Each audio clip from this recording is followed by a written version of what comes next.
Well, you know, in Afghanistan, people refer to their illiteracy as being blind. And I asked a woman, why did she use such a description? She said, oh, easy. She said, I couldn't read, so I couldn't see what was going on. When one person is not able to access their rights, when one person is not able to fulfill their potential, we've lost something. We've lost something irretrievably. As the women in Afghanistan said to me immediately after the Taliban took over, they said, they took our voice. We have no voice. You have to ask the women in Canada to become our voice.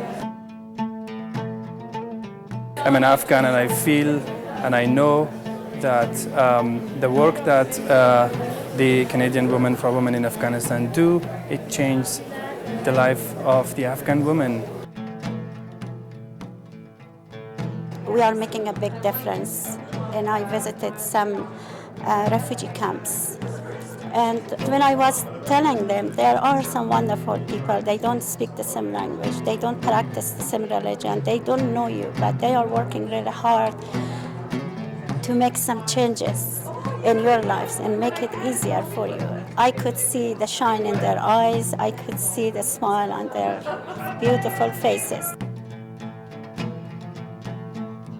They have been engaged in the work that they do in Afghanistan for many, many years, and we are particularly proud of the work they do. They understand the importance of a participatory approach. They understand how important it is to work equitably with their partners in Afghanistan.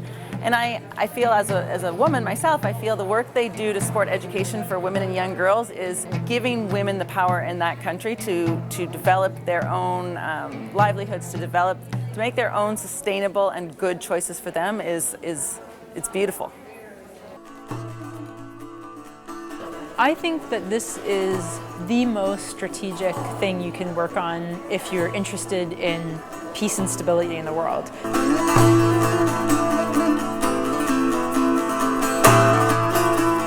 We're here to support our teachers across the world, so I think it's also important for teachers to be aware of what's going on elsewhere and the kind of impact that we can have overseas. We work in about 10 different provinces at the moment, and we have a whole bunch of different projects, but they are organized into 2 different programs. So one focuses on the basic education system, so grade 1 to 12 public schools, and our goal in that program is to try to strengthen public education. We're focused on human capital, on the teachers in particular, and trying to increase their knowledge and improve their teaching practice. And we've trained 8,000 teachers so far. And I see everyone, and I see everyone. So that's one side of the work, is the public education system. The other one is the out-of-school population. So all those women and girls who didn't get to go to school during the Taliban for various reasons. We have basic literacy classes for them. We also do livelihoods education, so helping them get businesses started and actually earn income. And then we do life skills classes, basic health, hygiene, nutrition, childcare, and that's all integrated. And a really core part of our work in literacy is using libraries. We created a collection. We're currently at around 2,000 documents of local language resources in all the subjects of the Afghan curriculum. It's almost like a Wikipedia for Afghanistan, because teachers can access the internet. We don't have to send a trainer out to them. They can find the materials in this online library. Canadian Women for Women in Afghanistan is, to me, probably the only organization that is grassroots, that's hands-on, and that is doing work both in Canada and in Afghanistan. Afghanistan has started to disappear from the radar of the average Canadian citizen, and I think it's incumbent on groups like ours to constantly say, the story's only half told.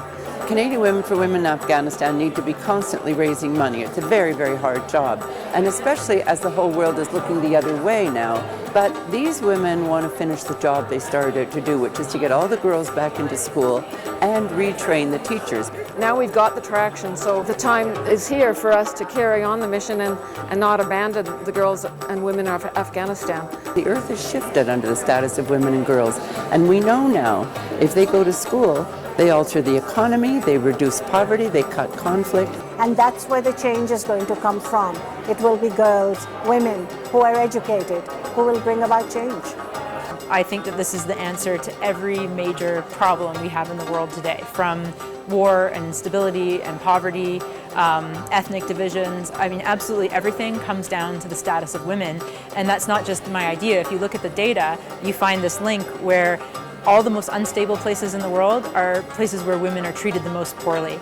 And where women have the best status are the most stable, democratic, economically sound places. We wanted to be sure that our efforts were led by Afghan women. They are the ones who are the experts. It is those individuals, Afghan women, whose lives are impacted greatly, and they're the ones who know how we can help.